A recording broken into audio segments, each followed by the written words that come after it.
तो जो पहला टॉपिक जो आज हम पढ़ेंगे वो है वेक्टर्स। ओके,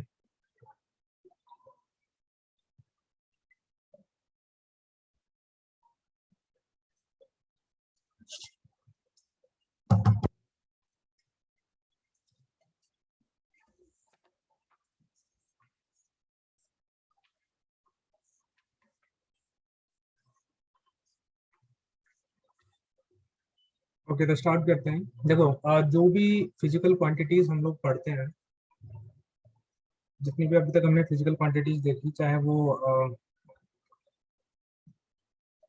बेसिक क्वांटिटीज हो या फिर डिराइव्ड क्वांटिटीज हो। देखो, जितने भी हम बेसिक क्वांटिटीज की बात करें तो 7 बेसिक क्वांटिटीज है हमारे पास: मास, लेंथ, टाइम, ठीक है, और current, amount of substance, luminous intensity. ये सारी जो क्वांटिटीज हैं ये तो सारी की सारी स्केलर क्वांटिटीज हैं। लेकिन बहुत सारी ऐसी क्वांटिटीज भी होंगी, जब हम उन्हें देखेंगे तो वो वेक्टर क्वांटिटीज होंगी। वेक्टर क्वांटिटीज कौन सी होती हैं, सबसे पहले तो ये बात कर लेते हैं। तो हम ऐसी सारी फिजिकल क्वांटिटीज को जिनके पास मैग्नीट्यूड हो, यूनिट हो, और साथ में उनके डायरेक्शन भी हो, ठीक है, तो ऐसी क्वांटिटीज को हम वेक्टर्स बोलते हैं। लेकिन सिर्फ डायरेक्शन होना ही जो है वेक्टर्स के लिए काफी नहीं है। हम एक और चीज यहाँ पे जोड़ देते हैं कि any such quantity which have sense of direction and it follows vector laws. तो जो वेक्टर के जो लॉज जो बनाए गए हैं, उन सारे लॉज को अगर कोई क्वांटिटी फॉलो करती है with the sense of direction, तो ऐसी क्वांटिटीज को हम जो है वेक्टर्स बोलते हैं, ठीक है। तो ऑल दोज क्वांटिटीज हम लिख सकते हैं यहाँ पे: any quantity having sense of direction, magnitude भी होना चाहिए, having magnitude as well as sense of direction too,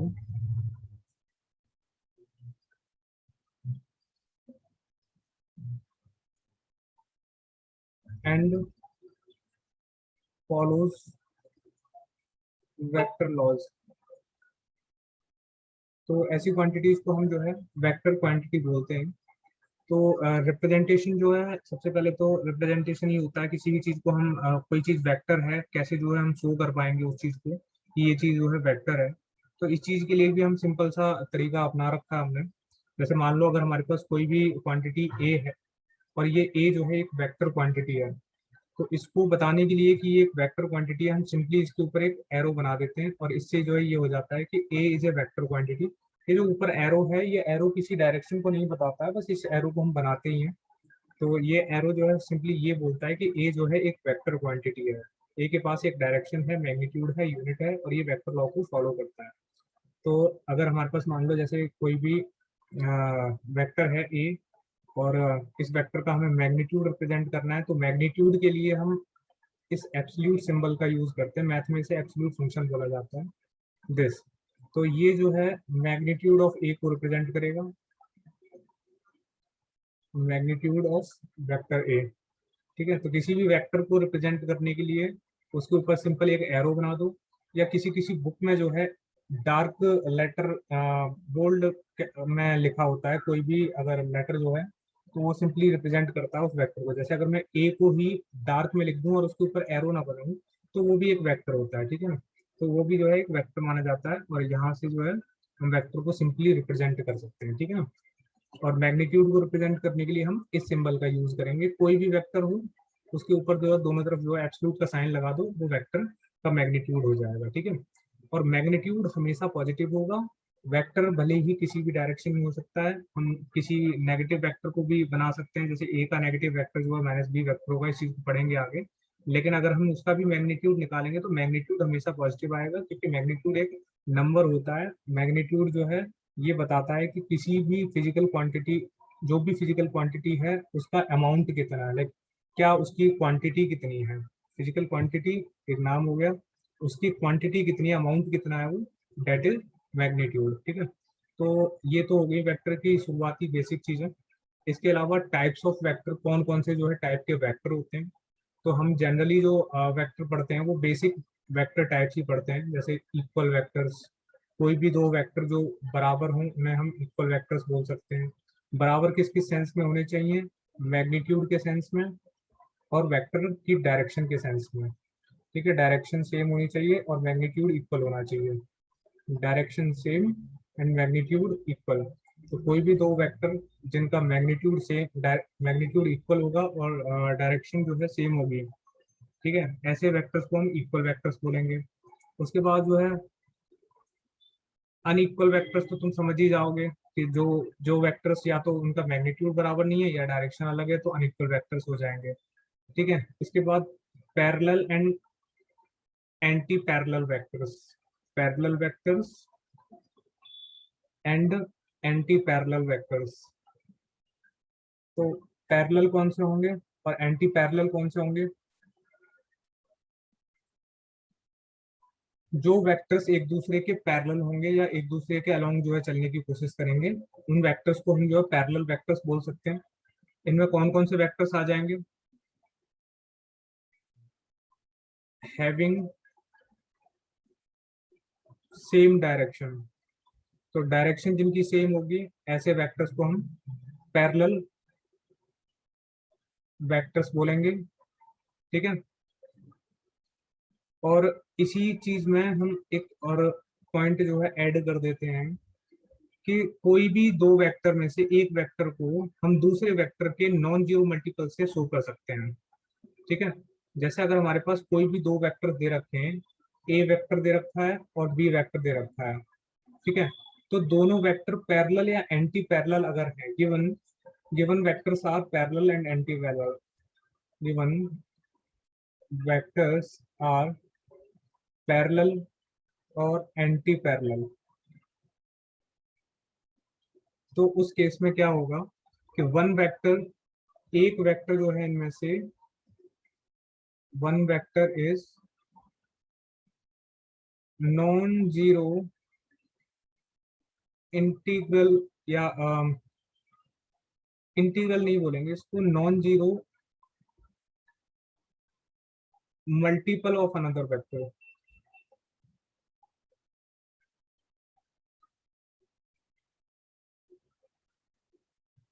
non zero का मतलब क्या है कि कोई भी एक नंबर जो कि नेगेटिव भी हो सकता है और पॉजिटिव भी हो सकता है, नेगेटिव या पॉजिटिव नंबर का एक मल्टीपल हो, तो ऐसे वेक्टर्स को हम जो है क्या बोल सकते हैं? पैरेलल और एंटी पैरेलल वेक्टर बोल सकते हैं। डायरेक्शन सेम होनी चाहिए। एंटी पैरेलल में क्या होगा, डायरेक्शन का सेंस सेम होगा लेकिन दोनों एक दूसरे के अपोजिट वेक्टर डायरेक्शन होंगे। ठीक है, तो ये तो हो गया पैरेलल के लिए, पहली वाली कंडीशन जो है सिर्फ पैरेलल के लिए। और ये जो इसके लिए जो पहली वाली कंडीशन हो जाएगी वो हो जाएगी वेक्टर्स हैविंग अपोजिट डायरेक्शंस। ठीक है, अपोजिट डायरेक्शन। तो ये दो सिंपल सिंपल केस बन जाएंगे यहाँ पे पैरेलल एंड एंटी पैरेलल के लिए। ठीक है, इसके बाद जो इंपॉर्टेंट टाइप्स हैं उनमें एक है कोलिनियर वेक्टर्स, तीसरा हो जाएगा कोलिनियर वेक्टर्स। ऐसे वेक्टर्स जो कि क्या होंगे कि एक ही लाइन पे कंसीडर हम जिन्हें कर सकते हैं। ठीक है, या ऐसा मान सकते हैं कि पैरेलल टाइप के जो वेक्टर्स होंगे एक ही लाइन पे जो लाई करेंगे, उन वेक्टर्स को हम कोलिनियर वेक्टर्स बोलेंगे, या एक लाइन पे लाई करने वाले वेक्टर्स। ऐसा बोल सकते हैं कि किसी एक सेम सपोर्ट पे एक वेक्टर, दो या दो से ज्यादा वेक्टर्स जा रहे हों, उन्हें हम कोलिनियर वेक्टर्स बोल सकते हैं। ठीक है, जैसे एक वेक्टर अगर मैं बनाता हूँ यहाँ पे और इसी के पैरेलल लाइन में कोई और वेक्टर जो है, ऐसा वेक्टर भी है। ठीक है, तो ये वेक्टर जो है इससे बड़ा भी हो सकता है, ये ए वेक्टर अगर है और ये बी वेक्टर अगर है, हाँ ये बोल सकते हैं vectors parallel to the same line are collinear vectors. एक ही लाइन के पैरेलल, लेकिन फिर जो है वो पैरेलल, देखो हम इन्हें दोनों कैटेगरी में रख सकते हैं, इन्हें पैरेलल वेक्टर भी बोल सकते हैं इन्हें, ठीक है, और कोलिनियर वेक्टर्स भी बोल सकते हैं। कहने का मतलब क्या है कि जिस लाइन पे हम इन्हें बना रहे हैं उसी लाइन पे ये दोनों के दोनों वेक्टर लाई करें। हाँ बिल्कुल, देखो किसी भी तरीके से बोल सकते हैं, अलग अलग बुक में तुम्हें जो है अलग अलग डेफिनेशन जो है यहाँ पे मिलेंगी। किसी बुक में कुछ लिखा होगा, किसी में कुछ लिखा होगा, लेकिन उनका जो मीन होगा, मतलब जो होगा वो सेम ही होगा। ठीक है, एक लाइन पे लाई करने वाले वेक्टर्स जो है। ठीक है, ओके ग्रेट। तो चौथा टाइप का जो वेक्टर हो जाएगा दैट इज जीरो वेक्टर, जिसका मैग्नीट्यूड जो है सेम, मैग्नीट्यूड जो है जीरो होगा, ठीक है, मैग्नीट्यूड जीरो होगा, और डायरेक्शन इसकी इनफाइनाइट होंगी, किसी भी डायरेक्शन को कंसीडर कर लो कोई फर्क नहीं पड़ता, बिकॉज मैग्नीट्यूड इज जीरो। अगर मैग्नीट्यूड जीरो हो गया तो ऐसे वेक्टर्स को हम, जीरो वेक्टर्स को हम पॉइंट वेक्टर्स बोल सकते हैं, लाइक इनका कोई मैग्नीट्यूड नहीं होगा, ठीक है, बट डायरेक्शन हम इनकी कोई भी, जो भी डायरेक्शन हम बनाना चाहें वो डायरेक्शन इनकी हो जाएगी, ठीक है। उसके अलावा यूनिट वेक्टर्स हम पढ़ते हैं। यूनिट वेक्टर्स इन सब में सबसे ज्यादा इंपॉर्टेंट है। यूनिट वेक्टर्स ऐसे वेक्टर्स को बोलते हैं जिसका मैग्नीट्यूड तो 1 के बराबर हो, 1 यूनिट के बराबर हो, और डायरेक्शन हम उसकी जो बनाना चाहें वो हो सकती है, ठीक है ना।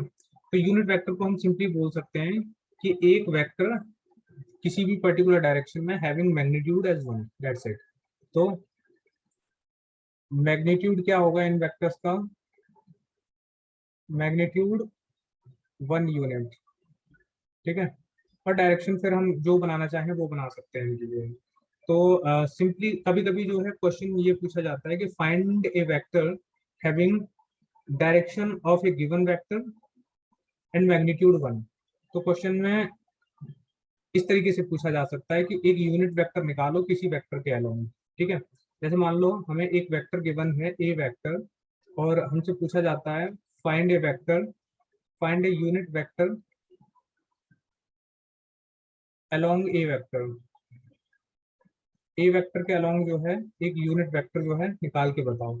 तो यूनिट वेक्टर को रिप्रेजेंट करने के लिए हम एक अलग से स्पेशल सिंबल यूज करते हैं, जिसे हम कैप बोलते हैं। जैसे अगर हमें ए, जैसे कोई भी एक वेक्टर है, जैसे आई एक वेक्टर है, तो आई के ऊपर अगर कैप लगा दो तो इसका मतलब है आई जे unit vector.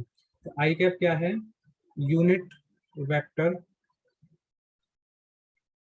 Along x axis, जो हमारा जनरल प्रोपोजिशन है उसके अकॉर्डिंग जो है हम एक्स एक्सिस के अलोंग जो है एक यूनिट वेक्टर मानते हैं, जैसे आई कैप बोलते हैं। ऐसी जे कैप एंड के कैप ये वाई एक्सिस के अलोंग, और ये जेड एक्सिस के अलोंग जो है यूनिट वेक्टर्स होते हैं, ठीक है। तो मान लो अगर हमसे कोई पूछता है कि ए वेक्टर के अलोंग जो है एक यूनिट वेक्टर निकालो, तो ए वेक्टर का मैग्नीट्यूड निकाल करके उस मैग्नीट्यूड से अगर हम ए वेक्टर को डिवाइड कर दें तो हम ए वेक्टर के अलोंग एक यूनिट वेक्टर निकाल सकते हैं। और इसको रिप्रेजेंट करने के लिए हम क्या करेंगे, ए के ऊपर एक सिंपल एक कैप लगा देंगे। ये फ्लाइंग बर्ड का टाइप का एक सिंबल होता है, छोटा सा कैप बोलते हैं इसको। तो A cap equals to A vector divided by magnitude of A, ठीक है। तो अगर हमें कोई भी वेक्टर गिवन है और उस वेक्टर के अलोंग जो है हमें यूनिट वेक्टर निकालना है, तो उस यूनिट वेक्टर को निकालने के लिए हम सिंपली क्या करेंगे, उस वेक्टर को उसके मैग्नीट्यूड से डिवाइड कर देंगे। अच्छा, इसका फायदा क्या है, हम क्यों निकाल रहे हैं यूनिट वेक्टर जो है। तो ऐसा होता है कि मान लो हमें ए वेक्टर के अलोंग एक 50 मैग्नीट्यूड का, 50 मैग्नीट्यूड का एक वेक्टर बनाना है, ठीक है। तो फाइंड ए वेक्टर जिसका मैग्नीट्यूड 50 हो and direction along A vector. किसी भी वेक्टर ए के अलोंग अगर एक वेक्टर निकालना है हमें जिसका मैग्नीट्यूड 50 हो, तो उसके लिए हमें जो है एक यूनिट वेक्टर निकालना पड़ता है, ठीक है। तो यूनिट वेक्टर निकाल करके हम ए के अलोंग तब क्या कर सकते हैं कि आसानी से ए के अलोंग यूनिट वेक्टर निकाल के उसमें 50 मल्टीप्लाई कर दो, तो ऐसा वेक्टर आ जाएगा जिसकी डायरेक्शन तो ए के अलोंग होगी लेकिन मैग्नीट्यूड कितना होगा, 50। हमारे अकॉर्डिंग हम कितना भी मैग्नीट्यूड रख सकते हैं, ठीक है। जैसे हमें अगर एक पेन की कीमत गिवन होती है तो 50 की निकाल सकते हैं। ऐसी सेम चीज है कि 50 मैग्नीट्यूड का अगर हमें एक वेक्टर बनाना है ए के अलोंग, तो हम क्या करेंगे, पहले ए के अलोंग एक यूनिट वेक्टर निकालेंगे। यूनिट वेक्टर यानी कि जिसका मैग्नीट्यूड 1 के बराबर होगा। तो उसी वेक्टर के अलोंग अगर हमें 50 मैग्नीट्यूड का एक और वेक्टर बनाना है तो हमें क्या करना पड़ेगा, 50 उसमें सिंपली मल्टीप्लाई करना पड़ेगा। तो हम मान लेते हैं कि B is A vector having magnitude 50 and direction along A vector.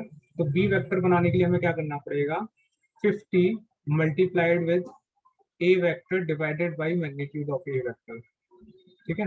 तो इसी पूरे पार्ट को हम क्या लिख सकते हैं, ए कैप लिख सकते हैं। तो सिंपली इसको हम क्या लिख सकते हैं, 50 इंटू ए कैप, ठीक है। तो B vector equals to 50 into A cap, और B vector equals to 50 into A vector divided by magnitude of A. So इसलिए जो है हम इसको यूनिट वेक्टर को सबसे इंपॉर्टेंट बोलते हैं, क्योंकि हमें कभी भी जो है किसी भी डायरेक्शन में कोई भी वेक्टर निकालने के लिए बोला जा सकता है, तो उस समय जो है हम इसका इस्तेमाल करते हैं, ठीक है। अच्छा, इसी के साथ जो है एक और हमें जो है, वैसे तो कोई कुछ खास बात नहीं है। मान लो अगर हमें ए वेक्टर ही निकालना है और ए वेक्टर के अलॉन्ग जो हमें यूनिट वेक्टर दे रखा है, तो हम क्या कर सकते हैं, magnitude of A into A vector A cap जो है निकाल देंगे, तो हमारे पास ए वेक्टर भी मिल जाएगा दोबारा से। तो ये कोई स्पेशल बात नहीं है, यहाँ पे ये मैग्नीट्यूड ऑफ ए है, इससे मल्टीप्लाई करेंगे तो इसको हम क्या लिख सकते हैं, ए वेक्टर बाई मैग्नीट्यूड ऑफ ए, तो मैग्नीट्यूड ऑफ ए से मैग्नीट्यूड ऑफ ए कट जाएगा, ए वेक्टर आ जाएगा। तो ये जो है एक तरीका है मैनिपुलेट करने का चीज़ों को फिजिक्स में। तो we can write a vector equals to magnitude of a into a cap. A cap is the unit vector along a direction. So तो ये है, यहाँ पे हम किसी भी वेक्टर के किसी भी मैग्नीट्यूड का कोई वेक्टर जो है निकाल सकते हैं। ठीक है। नाउ नेक्स्ट इज, ये तो था यूनिट वेक्टर्स। इसके बाद जो है orthogonal unit vectors. Orthogonal unit vectors, देखो यूनिट वेक्टर्स हम समझ गए। यूनिट वेक्टर्स क्या होते हैं, तो तीन यूनिट वेक्टर्स हम जो है फिक्स कर लेते हैं शुरुआत में ही। ये एक्स एक्सिस है, ये वाई एक्सिस है, और इसके इन दोनों के परपेंडिकुलर एक डायरेक्शन और, जिसे हम जेड एक्सिस बोल देंगे। ठीक है। तो हम क्या करते हैं, एक यूनिट के बराबर की एक लेंथ बनाते हैं, इसको यहाँ तक जो है, ये जो है एक यूनिट है, तो यहाँ तक की जो लेंथ है इसको जो हम बोल देते हैं आई कैप। तो ये एक यूनिट लेंथ है। ऐसे ही जो है वाई एक्सिस के अलोंग भी हम एक यूनिट और बना लेते हैं। ठीक है। तो ये जो है एक यूनिट वाई एक्सिस के अलोंग बना लेते हैं, इसको बोल देते हैं जे कैप। और सेम लेंथ का एक यूनिट वेक्टर हम जेड एक्सिस के अलोंग भी बना लेते हैं, इसको जो है के कैप। तो ये जो तीन वेक्टर्स हैं, आई कैप, जे कैप, के cap, I cap, J cap and के कैप, ये तीनों क्या हैं, यूनिट वेक्टर्स हैं। इनका अगर हम मैग्नीट्यूड निकालें, अगर हम लिखें आई कैप मैग्नीट्यूड, जे कैप मैग्नीट्यूड, के कैप मैग्नीट्यूड, तो इनका तीनों का मैग्नीट्यूड जो है 1 यूनिट के बराबर है। और डायरेक्शन क्या है इनकी, एक एक्स एक्सिस के अलोंग है, एक वाई एक्सिस के अलोंग है, एक जेड एक्सिस के अलोंग है। तो तीनों की डायरेक्शन एक दूसरे के परपेंडिकुलर है। एक्स एक्सिस जो है वाई और जेड एक्सिस की परपेंडिकुलर है, यहाँ से अगर देखेंगे तो वाई और जेड एक्सिस दोनों के परपेंडिकुलर है। ऐसे ही वाई एक्सिस जो है जेड और एक्स एक्सिस के परपेंडिकुलर है, जेड एक्सिस जो है वाई और एक्स एक्सिस के परपेंडिकुलर है। तो ऐसे वेक्टर्स जो कि एक दूसरे के परपेंडिकुलर हों और जिनका मैग्नीट्यूड 1 हो, तो उन्हें हम क्या बोल सकते हैं, ऑर्थोगोनल यूनिट वेक्टर्स बोल सकते हैं। ठीक है। ऑर्थोगोनल यूनिट वेक्टर्स जो है हमारे यूज होते हैं किसी भी वेक्टर को रिप्रेजेंट करने के लिए। हम क्या करेंगे बाद में जो है, जब रेक्टेंगुलर कंपोनेंट्स पढ़ेंगे किसी भी वेक्टर के, किसी भी 2 डायरेक्शन या 3 डायरेक्शन के अलोंग, तो हम उस समय जो है एक्स एक्सिस, वाई एक्सिस और जेड एक्सिस के अलोंग जो यूनिट वेक्टर्स हैं उनके फॉर्म में किसी भी वेक्टर को रिप्रेजेंट करेंगे। ठीक है। तो ये हो जाएंगे ऑर्थोगोनल यूनिट वेक्टर्स। नाउ इसके बाद जो है आ जाते हैं हमारे एक्सियल वेक्टर्स। ठीक है। तो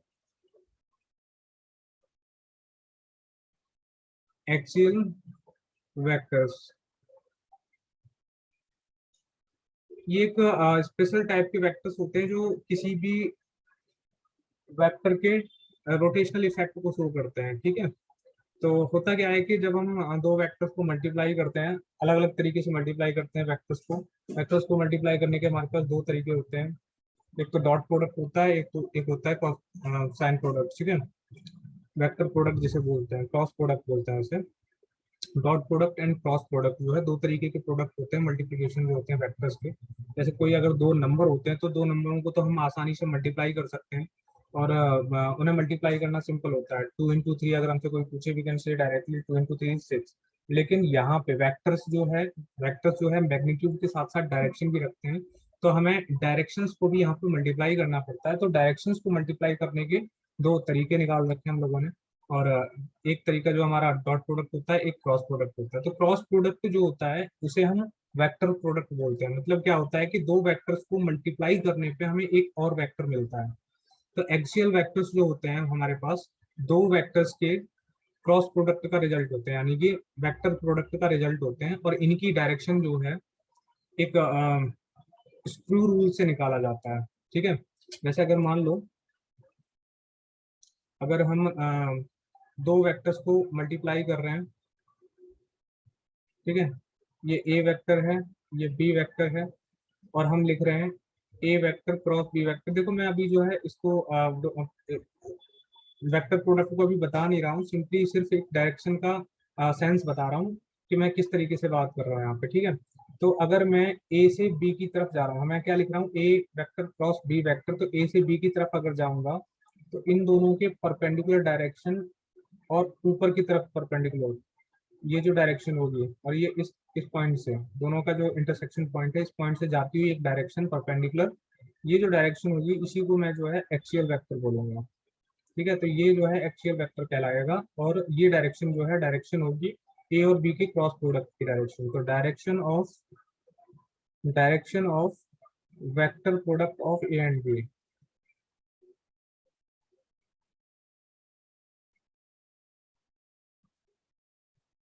ए एंड बी, तो इन दोनों के वेक्टर प्रोडक्ट की जो डायरेक्शन होगी ये होगी, और उस डायरेक्शन में ये जो वेक्टर है, ये जो वेक्टर निकल करके आ रहा है, तो इस वेक्टर को हम जो है एक्सियल वेक्टर्स बोलते हैं, ठीक है, बोलते हैं। और ये हमेशा जो है, देखो जब हम दो वेक्टर्स को मल्टीप्लाई कर रहे हैं तो एक रोटेशन सेंस मिल रहा है, तो इस रोटेशन सेंस के एक्सिस के अलोंग, और वो एक्सिस कहाँ पे होता है, इन दोनों के जो इंटरसेक्शन पॉइंट होता है, इस इंटरसेक्शन पॉइंट पे वो एक्सिस होता है।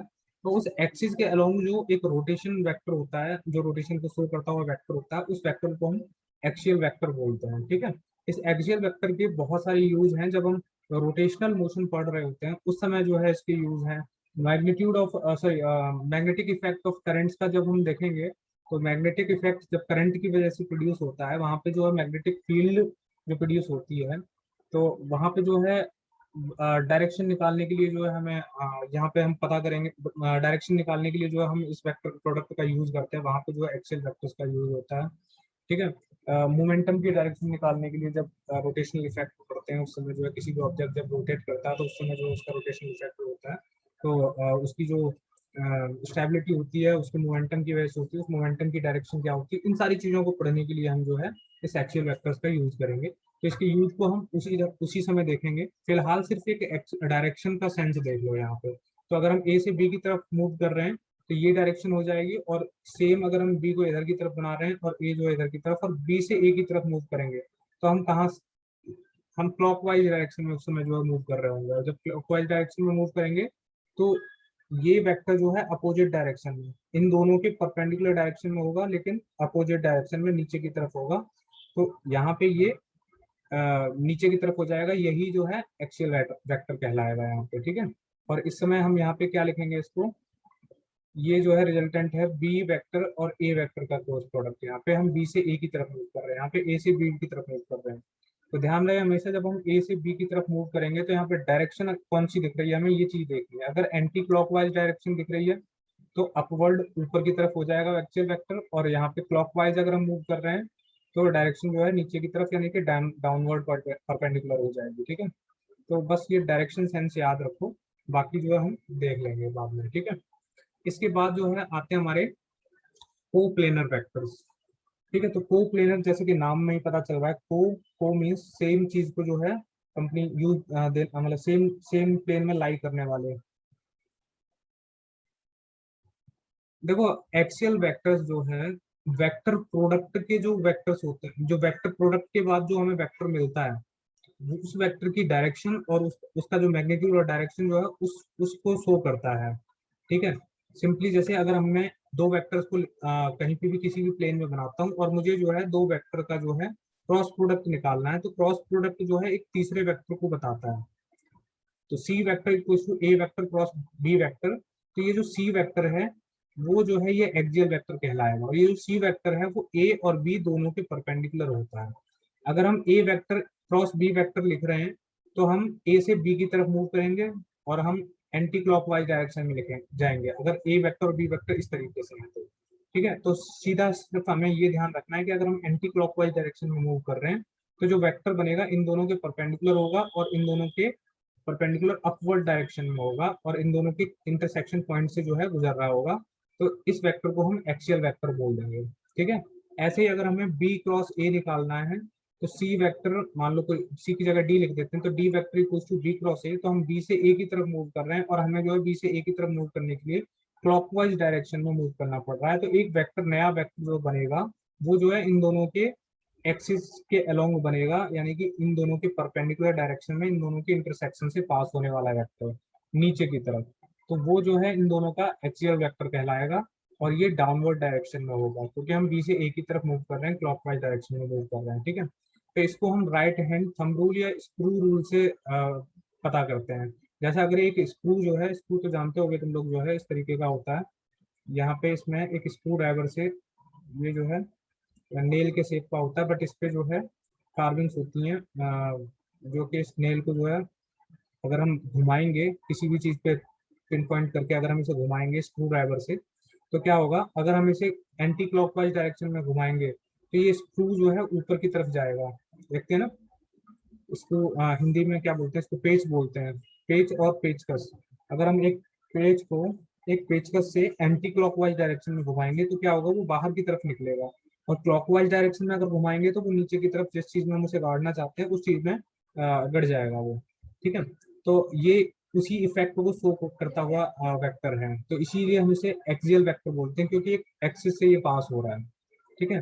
तो डायरेक्शन का सेंस करने के लिए हम स्क्रू रूल को यूज करते हैं या फिर हम राइट हैंड थंब रूल को यूज करते हैं, ठीक है। तो ये स्क्रू रूल जो है वेक्टर प्रोडक्ट को ज्यादा सही से डिस्क्राइब करता है, तो हम इसीलिए इसी रूल को जो है ज्यादा यूज करेंगे, ठीक है। तो ये क्लियर हुआ अभी। देखो एक्सियल वेक्टर्स के बारे में हम जैसे जैसे और आगे बढ़ते जाएंगे तब हम जो है इसको और ज्यादा पढ़ते जाएंगे। फिलहाल यहाँ पे सिर्फ सेंस ऑफ डायरेक्शन देखो कि हम किस डायरेक्शन में मूव कर रहे हैं और वेक्टर किस डायरेक्शन में बन रहा है, ठीक है। क्योंकि कभी कभी चीजें जो है ग्रैब करने में ज्यादा ठीक रहता है, उसको समझने के लिए एक पर्टिकुलर टॉपिक उठाना पड़ता है, ठीक है। तो उस टॉपिक को जब हम उठाएंगे तब उस समय करेंगे उसको। तो ये हो गए यहाँ पे वेक्टर्स के टाइप जो है। एंड लास्ट टाइप जो मैं बता रहा था वो था हमारा coplanar vectors. Coplanar vectors same plane में लाई करने वाले, ठीक है, line on the same plane, एक ही प्लेन में लाई करने वाले सारे वेक्टर्स, ठीक है। जैसे अगर मैं 10 वेक्टर बना दूं और 10 के 10 वेक्टर जो है एक ही प्लेन में लाई कर रहे हैं, ये यहाँ पे जरूरी नहीं है कि वो एक दूसरे के पैरेलल हो, एंटी पैरेलल हो, they can be intersecting at different points. ये अगर हमारे पास 4-5 वेक्टर हैं तो अलग अलग पॉइंट पे वो इंटरसेक्ट कर सकते हैं।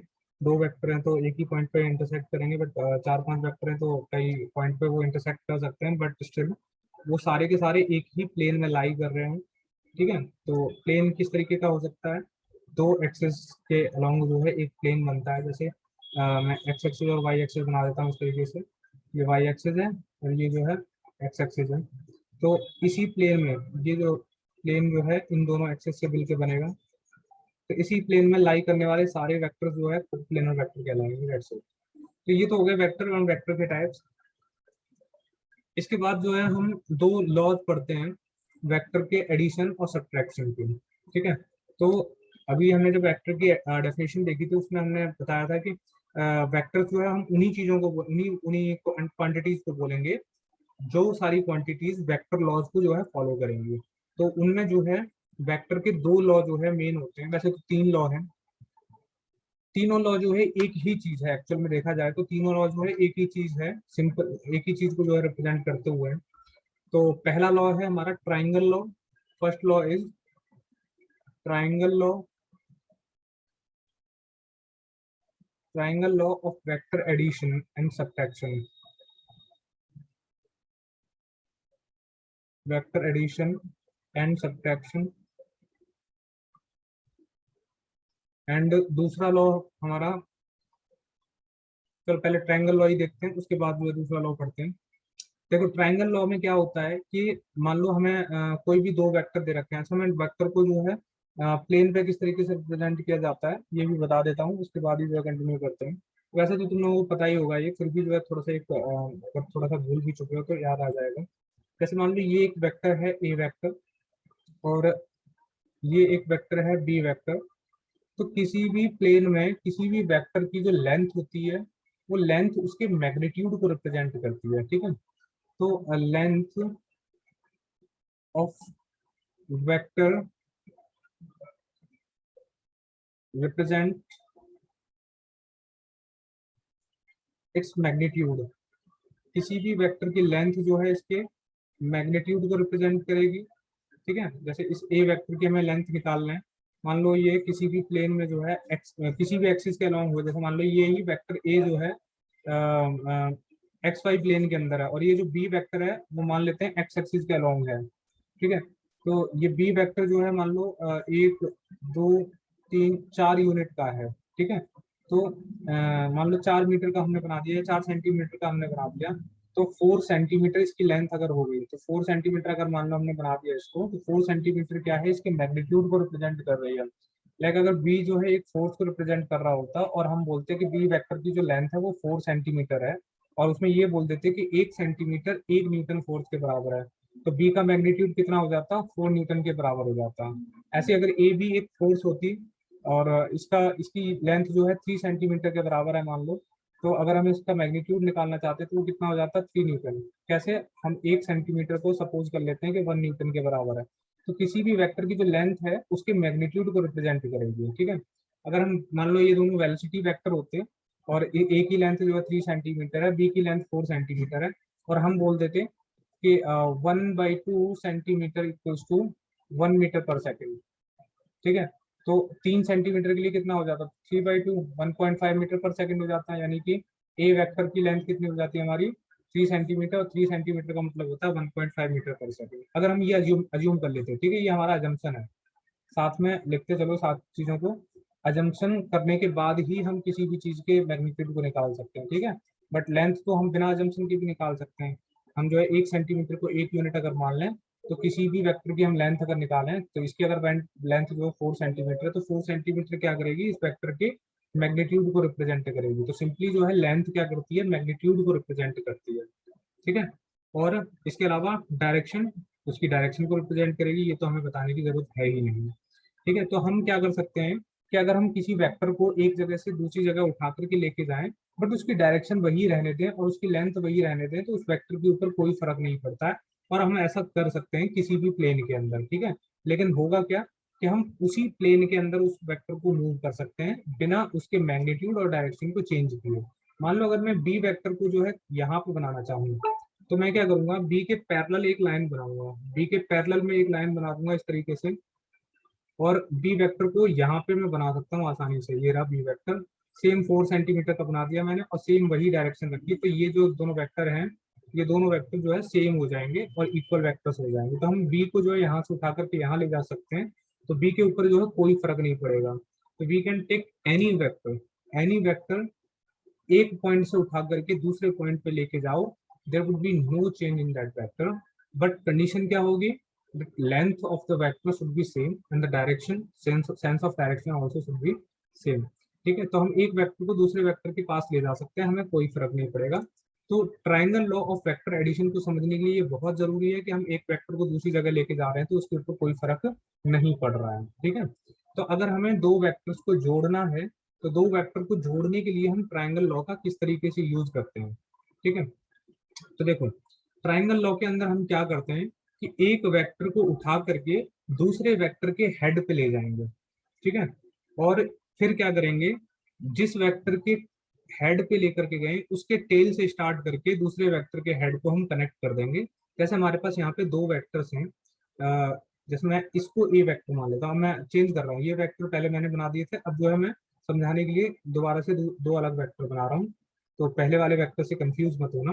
तो जैसे मैं अगर एक वेक्टर बना रहा हूँ, ये थोड़ा टेढ़ा हो गया, ये दूसरी जगह बना रहा हूँ, चलो इसको एक्स एक्सिस मान लो, पहले ये एक्स एक्सिस के अलॉन्ग ये, या ये है ए वेक्टर। ठीक है, और ये है हमारा बी वेक्टर, ये बी वेक्टर है। तो मुझे इन दोनों वेक्टर्स को अगर ऐड करना है, तो मैं क्या करूंगा, इस बी वेक्टर को उठा करके इस ए वेक्टर के हेड पे लेके आ जाऊंगा। ठीक है, तो ये वेक्टर यहाँ से स्टार्ट हो रहा है, तो ये इसकी टेल हो गई ए वेक्टर की, और ये इसका हेड हो गया जहाँ पे एरो बनाते हैं, जहाँ पे हम एरो बनाएंगे वो साइड क्या हो जाएगी, हेड हो जाएगी। और इसका टेल कहाँ पे है, यहाँ पे है इसकी टेल, और इसका हेड कहाँ पे है, यहाँ पे। ठीक है, तो एक वेक्टर को मैं दूसरे वेक्टर के हेड पे लेके जा रहा हूँ, तो सबसे पहले मैं क्या करूंगा कि बी वेक्टर के पैरेलल एक लाइन बनाऊंगा ए के हेड से जाती हुई। तो ए के हेड से जाती हुई बी के पैरेलल एक लाइन मैंने बना दी। ठीक है, इस तरीके से ये लाइन जो है बन जाएगी। तो ये लाइन जो है बी के पैरेलल है, ध्यान रखना। मैं कर क्या रहा हूँ यहाँ पे, बी के पैरेलल एक लाइन बना रहा हूँ जो कि ए के हेड से गुजरेगी, और जितनी ए की लेंथ है उतनी ही लेंथ का एक सेगमेंट जो है यहाँ से मैं काट लेता हूँ और बी वेक्टर को यहाँ पे मैं बना देता हूँ। तो बी वेक्टर जो है यहाँ पे बन गया। ये क्या हो गया हमारा, ये बी वेक्टर हो गया। अब मुझे ए वेक्टर प्लस बी वेक्टर निकालना है।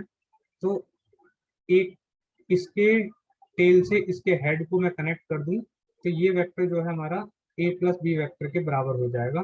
तो इसी लॉ को बोलते हैं हम triangle law, because we are forming a triangle here out of two vectors. हम दो वेक्टर से एक ट्रायंगल बना रहे हैं, और जिस वेक्टर के टेल से स्टार्ट हो रहा है उस वेक्टर को हम पहले लिखेंगे, और जिसके हेड पे खत्म हो रहा है उस वेक्टर को हम बाद में लिखेंगे। तो ये ए प्लस बी वेक्टर निकल के आ जाएगा। हालांकि B vector plus A vector भी अगर हमें निकालना हो तो भी जो है सेम सिंपल प्रोसीजर होगा, बट वहां पे थोड़ा सा चेंज हो जाएगा। हमें बी वेक्टर को पहले लिखना है, तो हम क्या करेंगे, ए वेक्टर को बी के हेड से बनाएंगे। तो बी के हेड से बनाने के लिए हम क्या करेंगे, बी के हेड से एक लाइन बनाएंगे जो कि ए के पैरेलल है। तो ए के पैरेलल ये लाइन हो जाएगी, और ए के बराबर लेंथ का एक सेगमेंट हम यहाँ पे काट लेंगे। ये जो है ए वेक्टर हो जाएगा, ये ए वेक्टर हो गया। तो बी के टेल से स्टार्ट कर रहे हैं और ए के हेड को अगर हम कनेक्ट कर रहे हैं तो ये जो वेक्टर होगा इसे हम क्या बोलेंगे, B vector plus A vector. और ये दोनों वेक्टर एक ही डायरेक्शन के अलोंग होंगे। देख लो यहाँ पे डायरेक्शन जो है सेम ही है दोनों की, बी प्लस ए और A plus B, because A plus B vector और बी प्लस ए वेक्टर दोनों सेम ही है, कोई फर्क नहीं पड़ रहा। दोनों की डायरेक्शन सेम है, दोनों का मैग्नीट्यूड भी सेम होगा। Magnitude of A plus B equals to magnitude of B plus A. ठीक है, तो ये जो है दोनों सेम हो जाएंगे, और ये a plus B B plus A, इसको हम रिजल्टेंट बोल सकते हैं। We can say that this is the resultant of these two vectors, like this is what we got after adding b and a, and this is what we got after adding a and b।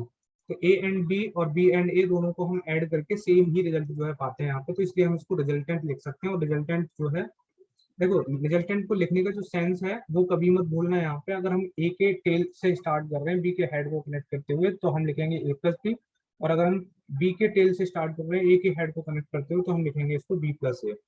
ठीक है, और इन दोनों के addition का direct result जो है मैं तुम लोगों को यहाँ पे लिख देता हूँ, बिकॉज अगर मैं उसको यहाँ पे डिराइव करने लगूंगा तो काफी टाइम लग जाएगा। ठीक है, तो मैं यहाँ पे लिख देता हूँ ये जो रिजल्टेंट है। अब इस रिजल्टेंट की मुझे लेंथ अगर निकालनी है तो इस रिजल्टेंट की लेंथ के लिए मुझे क्या लिखना पड़ेगा, मुझे इस रिजल्टेंट की लेंथ के लिए ए और बी के बीच का एंगल चाहिए होगा। ठीक है, तो एक सेकेंड,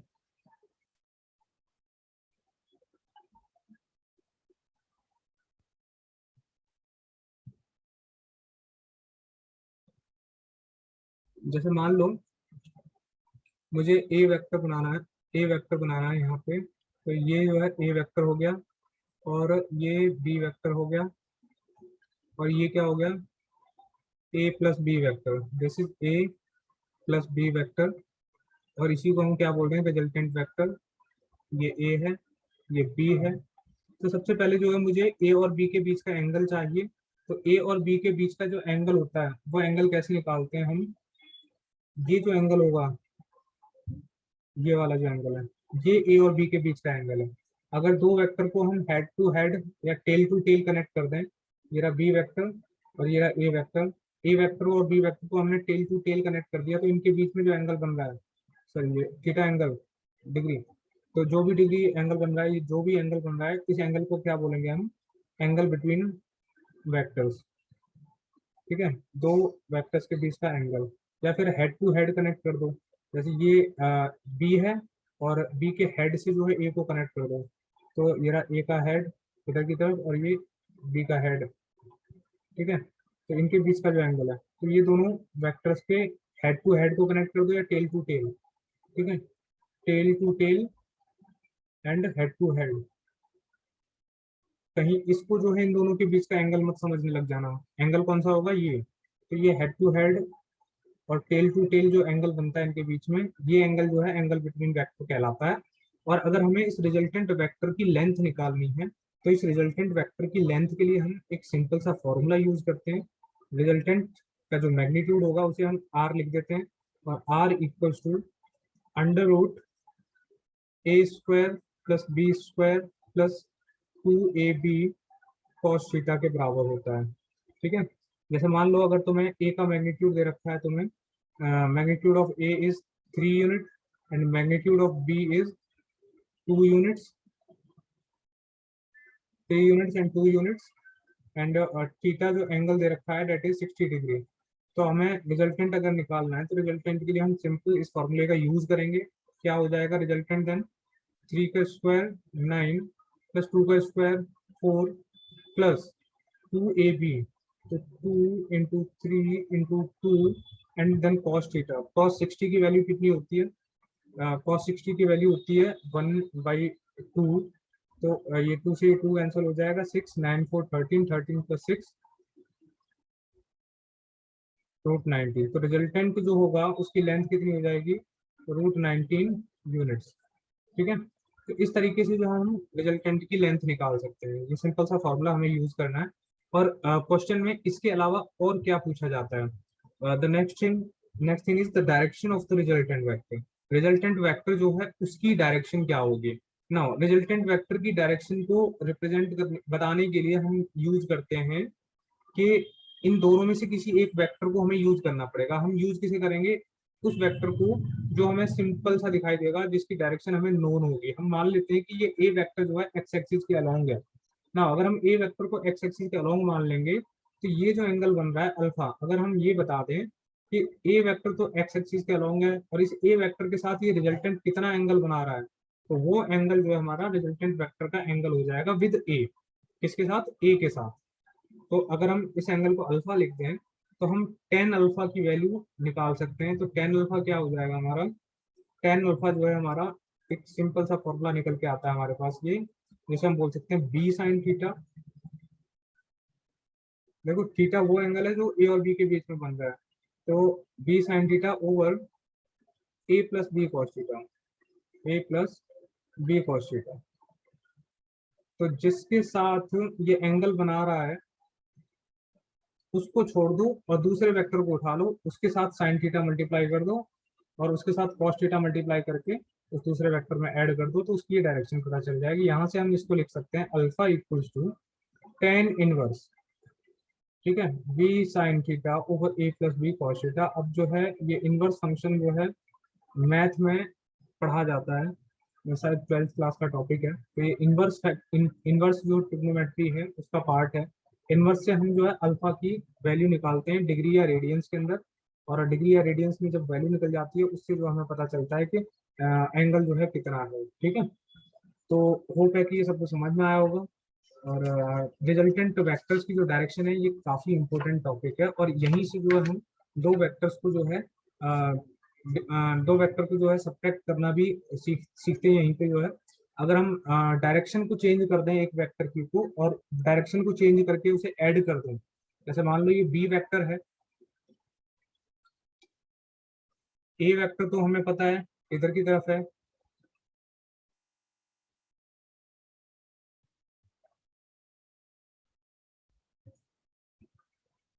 अच्छा ये अल्फा जो टर्म है इसकी बात कर रहे हो। देखो अल्फा एक अल्फा वो एंगल है जो ये रिजल्टेंट जो है ए के साथ बना रहा है। ठीक है, ए वेक्टर के साथ ये रिजल्टेंट जो एंगल बना रहा है उसको हमने अल्फा बोल दिया है, और इस अल्फा की वैल्यू जो है इस फॉर्मूले से हम कैलकुलेट करेंगे। ठीक है, ये फॉर्मूला जो है बड़ा सिंपल सा है। जो दूसरा वेक्टर है जिसके साथ एंगल नहीं बन रहा है उसके साथ साइन थीटा को मल्टीप्लाई कर दो और उसी के साथ कॉस थीटा को मल्टीप्लाई कर दो, और डिनोमिनेटर में उस वेक्टर को ऐड कर दो जो वेक्टर जो है जो बेस वेक्टर है हमारा, जो नीचे की तरफ जो जिसके साथ एंगल बना रहा है रिजल्टेंट, उस वेक्टर को ऐड कर दो। ऐसे अगर हम मान लो बी के साथ अगर इसका हम डायरेक्शन निकालना चाहते हैं, अगर हम उसको टेन बीटा बोल देते तो टेन बीटा की वैल्यू भी हम निकाल सकते थे यहाँ पे A sine theta over B plus A cos theta. ठीक है, तो ये इस तरीके से हम जो है दोनों वेक्टर्स के साथ एंगल बनाता हुआ दिखा सकते हैं रिजल्टेंट का कितना एंगल बनेगा। ठीक है, तो ये अल्फा जो टर्म है वो हमने सिर्फ और सिर्फ रिजल्टेंट के लिए बनाया है कि रिजल्टेंट जो है किसी वेक्टर के साथ कितना एंगल बनाएगा। ओके ना, अभी इसी लॉ को जो हम सब्ट्रैक्शन के लिए भी यूज कर सकते हैं, बिकॉज अगर ये ए वेक्टर है और हमें बी वेक्टर को ए में से माइनस करना है, A vector minus B vector बनाना है, निकालना है, तो अगर ये निकालने के लिए हम क्या करेंगे कि हमें पता है कि दिस इज बी वेक्टर, ये बी वेक्टर है, अगर हमें बी का अपोजिट एक वेक्टर बनाना हो तो एक अपोजिट वेक्टर सेम लेंथ का और सेम डायरेक्शन में, मतलब डायरेक्शन का सेंस जो अपोजिट हो गया, बट उसी डायरेक्शन में उसी लाइन के अलोंग जो हम एक और वेक्टर बना लें, तो ये वेक्टर क्या हो जाएगा माइनस बी वेक्टर, और ये वेक्टर क्या हो जाएगा हमारा बी वेक्टर। तो हमें क्या निकालना है, ए माइनस बी निकालना है। तो मैंने तुम लोगों को बताया ही है कि एक के टेल से स्टार्ट करो, दूसरे के हेड को मैच कर दो, तो दूसरे के अगर हम हेड को मैच करते हुए ये वेक्टर बनाएंगे तो ये वेक्टर क्या हो जाएगा हमारा,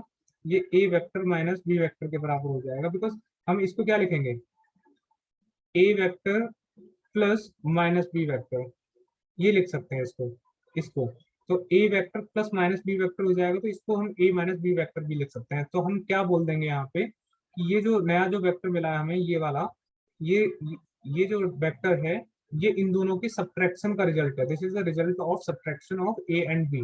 तो हम इस वेक्टर को A vector minus B vector लिख सकते हैं आसानी से, और इसी को जो हम रिजल्टेंट बोल देंगे सब्ट्रैक्शन का। ठीक, तो हम इसको क्या बोल देंगे, resultant of subtraction, resultant of subtraction of two vectors, subtraction of two vectors। ठीक है, तो इसी रिजल्टेंट को निकालने के लिए, इस रिजल्टेंट की लेंथ को निकालने के लिए हम जो फॉर्मूला यूज करेंगे वो फॉर्मूला क्या हो जाएगा, resultant equals to, same formula बस उसमें एक माइनस साइन जुड़ जाएगा, A square plus B square minus 2ab cos theta. ठीक है, सिर्फ ये जुड़ जाएगा, इसमें वहां पे प्लस था यहाँ पे माइनस हो जाएगा, और इसको माइनस करके इसका हम आसानी से रिजल्टेंट निकाल सकते हैं। जैसे मान लो वही पिछले वाले क्वेश्चन में जो ए और बी का मैग्नीट्यूड दे रखा था, ए का मैग्नीट्यूड हमें 3 दे रखा था, बी का मैग्नीट्यूड जो है हमें 2 दे रखा है, और थीटा हम दोनों के बीच में जो है कितना दे रखा है, 60 दे रखा है, क्योंकि ये जो एंगल है उतना ही एंगल जो है ये होगा। ठीक है, तो यहाँ पे हम जो है इसको आसानी से निकाल सकते हैं, -2ab cos थीटा कितना हो जाएगा, ये 9 + 4 माइनस 2 × 3 × 2 × 1/2, बिकॉज cos 60 इज 1/2, तो ये दोबारा से वही 236 हो जाएगा, 9 + 4 13, 13 - 6, तो कितना हो जाएगा ये 7, तो √7 यूनिट्स जो है इसकी लेंथ आ जाएगी, तो रिजल्टेंट की ये हो जाएगा। ऐसी अगर हमें इस रिजल्टेंट का डायरेक्शन निकालना है, तो डायरेक्शन निकालने के लिए भी हमें वही सिंपल सा फंडा यूज करना पड़ेगा। फिर दोबारा से हम क्या लिख सकते हैं यहाँ पे, इस एंगल को अगर हम अल्फा बना दें तो ये अल्फा कितना हो जाएगा, तो इसके लिए दोबारा से वही फॉर्मूला यूज करेंगे, B cos theta, sorry B sine theta, B sine theta over A minus B cos theta. ठीक है, तो इस फॉर्मूले को हम दोबारा से रिजल्टेंट और ए वेक्टर के साथ जो एंगल जो कितना बन रहा है वो वेक्टर को, वो एंगल को निकालने के लिए इस फॉर्मूले का हम यूज कर सकते हैं, tan alpha equals to B sine theta over A minus B cos theta. Clear, तो ये था हमारा triangle law of vector addition, which is very much important because in every part of physics you would need this. और इसको जहाँ पे जिस मतलब बेसिक फॉर्म में अगर याद रखोगे तो ज्यादा बेटर रहेगा। This is the basic form, किसी भी वेक्टर को हम जो है बेसिक शुरुआत से लिख करके जो हम रिजल्टेंट निकालने की कोशिश कर रहे हैं, और इसी को जो हम बेसिक फॉर्म बोलेंगे। इससे जो हम क्या कहते हैं, जो रिलेटिव वेलोसिटी के क्वेश्चन जो आसानी से सॉल्व कर सकते हैं, and boat and man problem जो है, जैसे एक आदमी बोट के अंदर जो है बैठा है और रिवर में जो है वो चल रहा है, या कहीं पे किसी वाटर बॉडी में जो कि मूव कर रही है, तो वो वाटर बॉडी भी अपनी स्पीड से चल रही है, बोट भी अपनी स्पीड से चल रही है, किसी पर्टिकुलर डायरेक्शन में चल रही है और पहुंचना कहीं और है, तो उस केस को सॉल्व करने के लिए भी, ठीक है, तो कई टाइप की प्रॉब्लम आएंगी, उन सबको सॉल्व करने के लिए हम सिंपल इन लॉज का जो है यूज करेंगे। इसी के जैसा जो दूसरा लॉ होता है वेक्टर्स का, उसे बोलते हैं हम parallelogram, law of vector addition. Same ही होता है वो भी, उसमें जैसे हम यहाँ पे एक ट्राइंगल फॉर्म कर रहे हैं, वहां पे हम क्या फॉर्म करेंगे, एक पैरेललोग्राम पैरेललोग्राम जो है डायग्राम बनाएंगे यहाँ पे। ठीक है, तो इसको भी मैं बता देता हूँ, parallelogram law of addition. Vector addition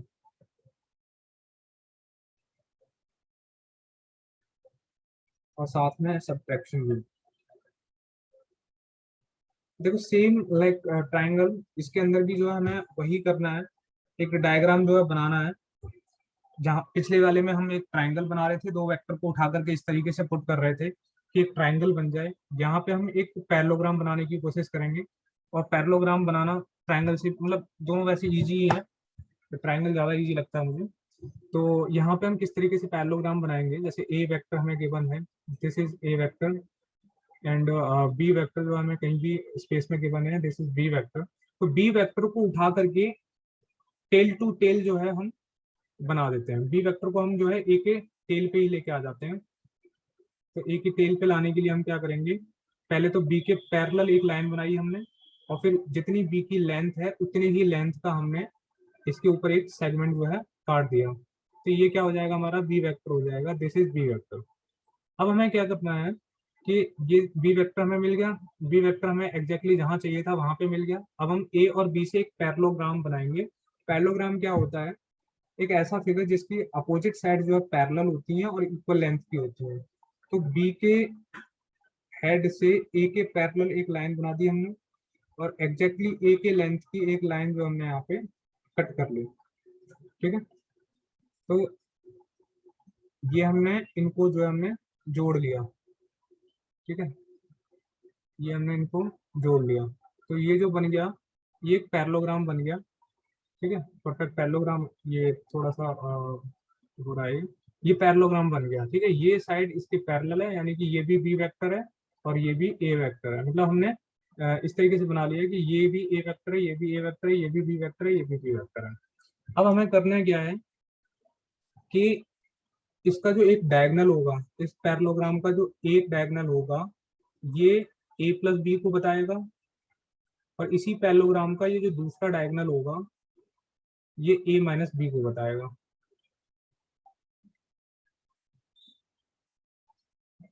ठीक है, तो क्या है पैरेललोग्राम लॉ, कि अगर हम किसी भी दो वेक्टर से एक पैरेललोग्राम जो है बनाएंगे, तो पैरेललोग्राम का जो बड़ा वाला जो डायगोनल होगा, तो वो डायगोनल जो है दोनों वेक्टर के एडिशन को शो करेगा।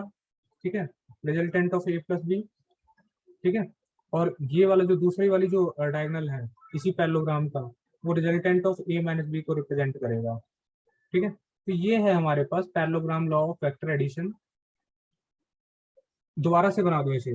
ठीक है, तो देखो इसमें हमें किसी भी दो वेक्टर, कोई भी वेक्टर कहीं पे भी गिवन हो, हमें कोई फर्क नहीं पड़ता। एक वेक्टर जो है ये है मान लो, और दूसरा वेक्टर है